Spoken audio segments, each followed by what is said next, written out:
So we are here with Marianne Williamson. It's before the Killswitch event on Thursday. So thank you so much for taking the time to join us real fast. I'm curious, why did you feel that you wanted to be at this event and introduce it and speak with Lessig? I think that getting the money out of politics is the greatest moral challenge of our generation. It is the cancer underlying all the other cancers.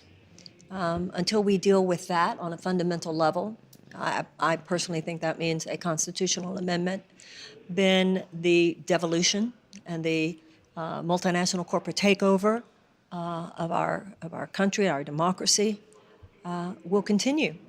So I think that enough of us get that that's the challenge now, and we need to move into action. And you ran for office in California. Now, there's sort of like a two-pronged effort that's going on. You mentioned the amendment. How do you feel that the grassroots movement and the systemic movement, as in legislation and running for office, how do you feel that those can work together to combat the corrupting influence of money in politics? It's a multidimensional problem, and it's got to be a multidimensional answer. There's a limit to what you can do from the sidelines. We cannot leave elected office out of this, and I think that's one of the problems that people on the left make too much.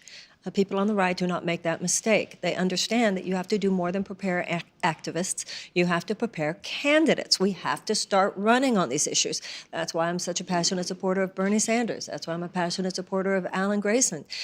This idea that we can do it all without actually addressing that issue is naive at best. So having run for office, my faith is even greater. I know that there's a listening for all this. These are the issues I was talking about in my campaign. And there's no platform like a congressional campaign or a senatorial campaign or a presidential campaign for actually discussing these issues. The fact that I had never run for office before and didn't have the kind of knowledge and savvy necessary to actually pull off a political win is a separate issue. I clearly didn't, but did I experience a real listening? Because like in every other area that we're experiencing around this, people are listening and people are ready, absolutely. We definitely need radical truth tellers right now. Lawrence Lessig is a radical truth teller. The people in the film Killswitch are radical truth tellers.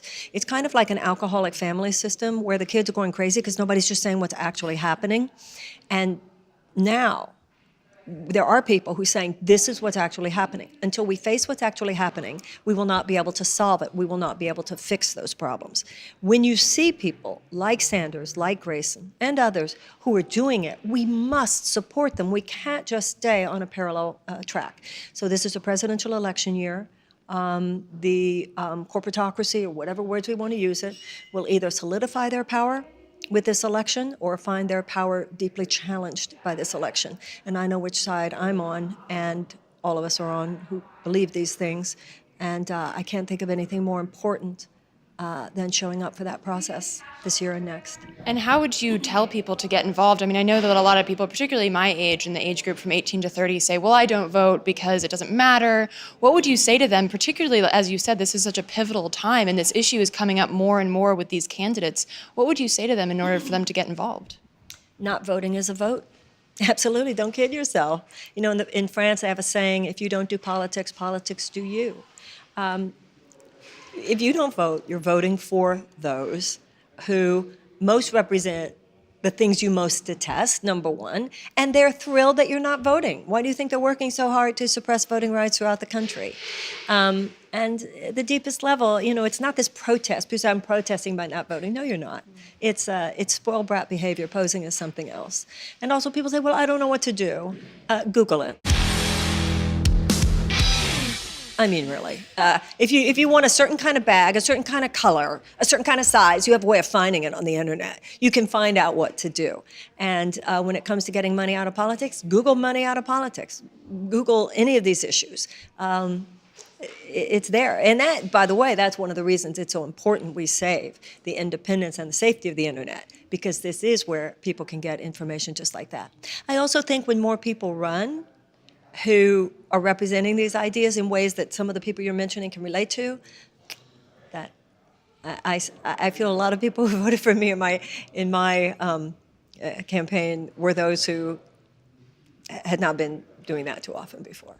Absolutely. And of course, as she said, the internet is that platform that allows you to find out information about and everything from a bag that you want to the democracy you that can you find want. it if you want. Yeah.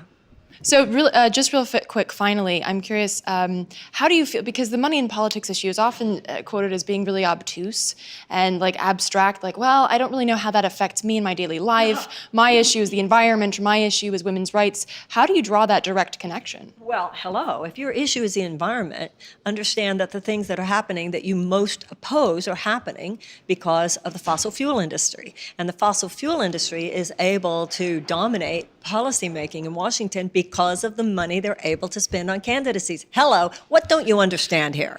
And I think many people, it's so interesting because if it's a public issue, it will come around to your private life. One of the things that I've been sadly amused by is how many people are experiencing their political awakening through the food issue. I mean, there's a limit past which just drinking green juice isn't going to do it because of Monsanto, because of Syngenta, because of Dow, because of all the GMOs and the bioengineering. So you thought that didn't have anything to do with you, huh? The complete takeover of the EPA didn't have anything to do with you, huh? The complete takeover of the FDA didn't have anything to do with you, huh? Well, yes, it does. And I think people are realizing that. But once again, the cancer underlying all that is the undue influence of money. The way politicians basically make this deal. Help me get elected, which means financial. You know, it's a legalized system of bribery that we have, a legalized system of corruption. And then I will soft pedal it on environmental regulations. I will soft pedal it on food regulation and GMOs and so forth. So we know now, and we have to harness the extraordinary power that lies in the fact that so many of us now do know it. Now we have to do what it takes.